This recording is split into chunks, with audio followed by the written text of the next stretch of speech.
میں ایک ضابطہ عرض کر رہا ہوں، اس ضابطے پہ ذرا غور کیجیے گا۔ جو شخص کسی سے زنا کرتا ہے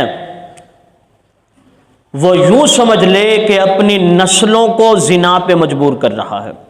میرے جملے پہ غور کیجیے گا۔ جو شخص زنا کر رہا ہے وہ شخص اپنی نسلوں کو زنا پر مجبور کر رہا ہے، اور اصول اور ضابطہ یہ ہے، جو شخص زنا کرتا ہے وہ زنا اس پر قرض ہوتا ہے، پھر وہ زنا کا بدلہ اس شخص سے تو زنا نہیں ہو سکتا، پھر وہ بدلہ ادا ہوتا ہے اس کی ماں سے، وہ بدلہ ادا ہوتا ہے اس کی بہن سے، وہ بدلہ ادا ہوتا ہے اس کی بیوی سے، وہ زنا کا بدلہ ادا ہوتا ہے اس کی بیٹی سے۔ تو اسی لیے کہہ رہا ہوں جب یہ زنا کرے گا تو اس کا مطلب ہے یہ اپنے گھر کو زنا کی طرف لے کے جا رہا ہے۔ آئیے ذرا قرآن کی روشنی میں دیکھتے ہیں اس ضابطے کو۔ کس کی روشنی میں؟ قرآن۔ اللہ فرماتے ہیں الخبیثات للخبیثین والخبیثون للخبیثات، ناپاک مردوں کے لیے ناپاک عورتیں اور ناپاک عورتوں کے لیے ناپاک مرد۔ یہاں ذرا ضابطہ سمجھو، والطیبات للطیبین والطیبون للطیبات، پاکیزہ عورتوں کے لیے پاکیزہ مرد اور پاکیزہ مردوں کے لیے پاکیزہ عورتیں۔ اگر شوہر پاکیزہ ہے تو بیوی بھی پاک دامن ملے گی، اور اگر شوہر زانی ہے، شوہر فحاشی اور عریانی سے کام لیتا ہے تو بیوی بھی اسے زانیہ ہی ملے گی۔ یہ ضابطہ بتا رہا ہے کہ جس طرح تم ہوگے ویسے ہی تمہارے اہل خانہ ہوں گے۔ آپ صلی اللہ علیہ وسلم کے پاس آیا ایک شخص، تو جو ہے نا آپ کی، عرض کرتا ہے یا رسول اللہ مجھے زنا کی اجازت دیجئے۔ کس سے کہہ رہا ہے؟ پیغمبر سید الانبیاء سے۔ عام آدمی کے سامنے بھی زنا کا لفظ لینا انسان معیوب سمجھتا ہے، اور یہ زنا کرتے کرتے کرتے اس لیول پہ پہنچ رہا ہے کہ آپ صلی اللہ علیہ وسلم سے اجازت لے رہا ہے یا رسول اللہ مجھے زنا کی اجازت دیجئے۔ آپ صلی اللہ علیہ وسلم غصے نہیں ہوئے، آپ کی پیشانی پہ بل نہیں آئے۔ آج کا مولوی ہوتا تو غصے میں نہ آ جاتا، زنا کی اجازت۔ آپ صلی اللہ علیہ وسلم نے فرمایا میرے قریب آ جاؤ۔ قریب آ گیا۔ آپ نے فرمایا کہ اگر کوئی تمہاری ماں سے زنا کرے تو پسند کرو گے؟ نہیں یا رسول اللہ۔ فرمایا اگر کوئی تمہاری بیٹی سے زنا کرے؟ نہیں یا رسول اللہ۔ تمہاری بہن سے؟ نہیں یا رسول اللہ۔ تمہاری خالہ سے؟ نہیں یا رسول اللہ۔ تمہاری پھوپھی سے؟ یا رسول اللہ کون اسے پسند کرتا ہے؟ آپ صلی اللہ علیہ وسلم نے فرمایا کہ جس طرح تم یہ نہیں چاہتے کہ تمہاری ماں، بہن، بیٹی، بیوی، خالہ، پھپھو سے کوئی دوسرا زنا کرے، جس طرح تمہیں برداشت نہیں ویسے دوسروں کو بھی برداشت۔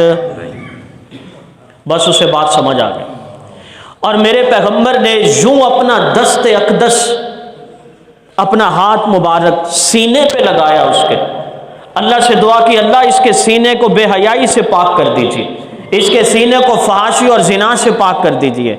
بس صحابی رسول کہتے ہیں کہ اس کے بعد پھر کبھی بھی میرے ذہن میں زنا کرنا تو دور کی بات، زنا کا لفظ ہی میرے ذہن میں کوئی نہیں آیا۔ ایک اور شخص آتا ہے، یا رسول اللہ مجھے اپنی بیوی کے کردار پر شک ہے، مجھے اپنی بیوی کے کردار پر شک ہے۔ آپ صلی اللہ علیہ وسلم نے فرمایا دوسروں کی بیویوں کی عزت اچھالنا چھوڑ دو، تمہاری بیوی کا کردار ٹھیک ہو جائے گا۔ ضابطہ سمجھ آ رہا ہے نا؟ وہ جو میں نے ضابطہ عرض کیا اسے حدیث کی روشنی میں دیکھیں۔ دوسروں کی عورتوں کی عزتیں پامال کرنا چھوڑ دو، تمہاری بیوی کا کردار بھی ٹھیک ہو جائے گا۔ اب حدیث بھی یہ بتا رہی ہے کہ جس طرح انسان زانی ہے، بدکاری کر رہا ہے، اس کے گھر والوں پر اثر ضرور ہوتا ہے۔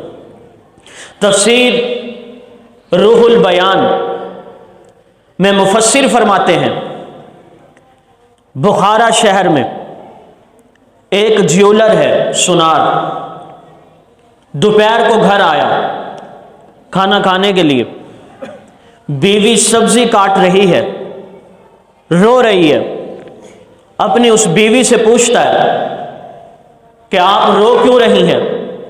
بیوی جواب دیتی ہے ہمارے گھر میں جو شخص ماشکی پانی بھرنے کے لیے آتا تھا، پانی بھر کے لاتا تھا، 30 سالوں سے آ رہا ہے، بالکل شریف، بچپن سے آ رہا ہے، اس کی نظروں میں پاکیزگی ہے، اس لیے گھروں میں عام رہتا ہے، 30 سالوں سے اسے دیکھ رہی ہوں، لیکن آج اس نے عجیب حرکت کی، پانی رکھا، میرے پاس آیا، میرا ہاتھ پکڑا، صرف ہاتھ کو پکڑا نہیں، شہوت سے ہاتھ کو دبایا بھی صحیح، اور میں نے جب اس کی طرف غور سے دیکھا تو اس نے ہاتھ کو چھوڑا اور چپ کر کے چلا گیا، میں اس لیے رو رہی ہوں۔ اب جب اس شوہر نے دیکھا بیوی رو رہی ہے تو اس جیولر کی آنکھ سے بھی آنسو نکلے۔ بیوی سوال کرتی ہے ذرا بتاؤ نا تم کیوں رو رہے ہو؟ وہ جواب دیتا ہے جس وقت تمہارا ہاتھ اس ماشکی نے پکڑا ہوا تھا اسی وقت دکان پہ بیٹھا ہوا میں نے کسی دوسری عورت کا ہاتھ پکڑا ہوا تھا، لیکن میں اب اپنے اللہ سے توبہ کر رہا ہوں، میں اپنے اللہ سے توبہ کر رہا ہوں۔ تم یہ بتانا کہ کل وہ ماشکی آ کر کیا کرتا ہے؟ اگلے دن وہ ماشکی بھی آیا، سر جھکائے کھڑا ہے، آنکھ سے آنسو نکل رہے ہیں، رو کے کہتا ہے کہ میرا مزاج ایسا نہیں، میری طبیعت اور فطرت ایسی نہیں، مجھے خود سمجھ نہیں آیا کہ میں نے آپ کا ہاتھ پکڑا کیوں ہے۔ کہتی ہے میں نے اسے معاف کر دیا۔ ضابطہ تفسیر روح البیان میں مفسر یہ واقعہ نقل کرنے کے بعد کہتے ہیں یہاں سے یہ بات ثابت ہوتی ہے کہ اگر آج کا مرد اگر کسی کے ساتھ زنا کرتا ہے وہ اس کے اوپر قرض ہے، وہ اس کی ماں سے ادا ہوگا، بیٹی سے ادا ہوگا، بیوی سے ادا ہوگا یا بہن سے ادا ہوگا۔ تفسیر روح المعانی، توجہ کیجئے گا، تفسیر روح المعانی علامہ آلوسی رحمۃ اللہ علیہ فرماتے ہیں کہ ایک بادشاہ کے سامنے ایک عالم نے یہی ضابطہ بیان کیا، یہی ضابطہ کہ اگر کوئی کسی سے زنا کرتا ہے وہ اس پر قرض ہو جاتا ہے اور پھر یہ قرض اس کے گھر والوں سے ادا ہوتا ہے۔ بادشاہ نے اس عالم سے بھری مجلس میں کوئی سوال نہیں کیا، خاموشی اختیار کی، لیکن ذہن اسے مان نہیں رہا تھا۔ وہ گھر میں داخل ہوتا ہے، اپنی بیٹی کو بلاتا ہے، بلانے کے بعد کہتا ہے ایک عام سا لباس پہنو، دربار سے محل سے جب نکلو تو تمہارا نقاب ہونا چاہیے، لیکن جب محل سے نکلو تو نقاب اتار دینا، بازار کا راؤنڈ لگاؤ، پھر مجھے آ کے بتاؤ کہ تمہارے ساتھ ہوتا کیا ہے۔ اب یہ خاتون بادشاہ سلامت کی بیٹی جاتی ہے اور بازار کا راؤنڈ لگا کے آتی ہے۔ بادشاہ سلامت پوچھتے ہیں بتاؤ نا کیا ہوا؟ وہ کہتی ہے میں جب بازار سے گزرتے تھے، جس جگہ سے گزرتے تھے لوگ اپنی نظروں کو نیچا کر لیتے تھے، لیکن جب میں گزری اس محل میں داخل ہوئے، چوکی دار آیا، میں نے نقاب کیا ہوا تھا، کپڑے میں نے دوسرے پہنے ہوئے تھے، پہچان نہیں سکا، اس نے گلے سے بھی لگایا، مجھے بوسہ بھی دیا اور چھوڑ دیا۔ بادشاہ سلامت کی آنکھوں سے آنسو نکل آئے، رو کے کہنے لگا کہ اس نے مسئلہ عالم نے صحیح بیان کیا تھا، میں ایک پاکیزہ آدمی ہوں، میں نے کسی سے زنا نہیں کیا، میں ایک پاک دامن آدمی ہوں، میں نے کسی کی طرف نظریں اٹھا کے بھی نہیں دیکھا، لیکن ایک خاتون کے ساتھ میں نے بھی یہی حرکت کی تھی اور وہی حرکت کسی نے میری بیٹی کے ساتھ کی۔ ضابطہ سمجھ آ رہا ہے آپ کو؟ امام شافعی رحمۃ اللہ علیہ دیوان ہے عربی کے اشعار کا، امام شافعی رحمہ اللہ کا۔ امام شافعی کیا فرماتے ہیں؟ وہ فرماتے ہیں ان الزنا دین، بے شک زنا ایک قرض ہے، ان الزنا دین، زنا ایک قرض ہے، فَإِنْ أَقْرَضْتَهُ كَانَ الْوَفَاءُ مِنْ أَهْلِ بَيْتِكَ فَاعْلَمْ، اگر تو اس قرض کو لے گا تو یاد رکھ یہ تیرے گھر والوں میں سے ادا ہوگا۔ امام شافعی کے اشعار، مَنْ يَزْنَا يُزْنَ بِهِ، جو زنا کرتا ہے اس کے ساتھ زنا کیا جاتا ہے، سوال کرنے والا پوچھ لے اس کی ماں بھی نہیں، اس کی بیٹی اور بہن اور بیوی تو نہیں ہے، پھر ضابطہ کیا ہوگا؟ تو امام شافعی فرماتے ہیں وَلَوْ بِجِدَارِهِ، اس کی دیوار سے بھی زنا ضرور ہوتا ہے۔ اب یہاں ایک اور ضابطہ، ایک سوال،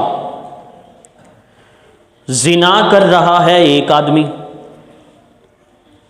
ان عورتوں کا کیا قصور ہے؟ سوال سمجھ آ رہا ہے نا آپ کو؟ توجہ کیجئے گا۔ زنا بھائی کرے، بہن کرے، شوہر کرے، زنا بھائی کرے، بیٹا کرے، شوہر کرے، باپ کرے، تو اس میں عورتوں کا کیا قصور ہے؟ ان کو سزا کیوں مل رہی ہے؟ قرآن کا تو اصول ہے وَلَا تَزِرُ وَازِرَةٌ وِزْرَ أُخْرَىٰ، کہ ایک کا بوجھ کوئی دوسرا نہیں اٹھائے گا، تو پھر یہاں ایک زانی کا بوجھ دوسرے پہ کیوں ڈالا جا رہا ہے؟ یہ بات اتنی کچی نہیں۔ شیخ الحدیث PhD ہولڈر علامہ منظور احمد مینگل دامت برکاتہم، وہ ممبر پر بیٹھ کر قسم اٹھا کے کہتے ہیں کہ جو زنا کرتا ہے اس کے گھر والوں سے ادا ہوتا ہے۔ ممبر پہ بیٹھ کے قسم اٹھا کے کہتے ہیں حضرت۔ اور یہ جو میں نے پورا عنوان آپ کو سنایا، ہمارے شیخ محبوب العلماء والصلحاء حضرت مولانا پیر ذوالفقار احمد نقشبندی دامت برکاتہم العالیہ کی کتاب ہے حیا اور پاک دامنی، اس میں پورا ٹاپک ہے۔ اب سوال ہے وَلَا تَزِرُ وَازِرَةٌ وِزْرَ أُخْرَىٰ، کہ ایک آدمی کا بوجھ دوسرا نہیں اٹھائے گا۔ یہاں زنا ایک کر رہا ہے تو اس کی ماں، بہن، بیٹی، بیوی کا کیا قصور ہے؟ تو اس کا بھی جواب انہوں نے دیا۔ جواب یہ ہے کہ یہ جب زنا کرے گا تو اس کے زنا کے اثرات گھر پہ ضرور پڑیں گے، اور ان کے نزدیک زنا کی برائی، خوف کم ہو جائے گا۔ جس گھر میں باپ شراب پیتا ہو اس گھر کے افراد کے نزدیک شراب کی خرابی کم ہو جاتی ہے۔